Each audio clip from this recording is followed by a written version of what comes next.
受到强烈大陆冷气团也有辐射冷却的影响，今仔日透早上低温呢是出现伫云林的高坑，干那6度7，也那海拔2000多公尺悬的这阿里山森林娱乐区，伫下晡9点的时阵是有民众翕到这落雪的情形。阿里山气象站是表示讲，离顶一届这阿里山落雪已经有8冬的时间啊，是因为这低温，佮加上水汽有较侪，才互阿里山搁再落雪。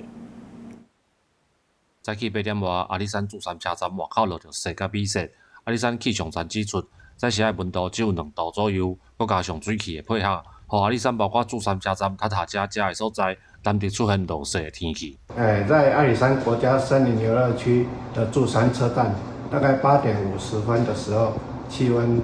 2度，那有下了大概5到10分钟的雪。那因为现在白天随着气温上升，现在气温大概是3度，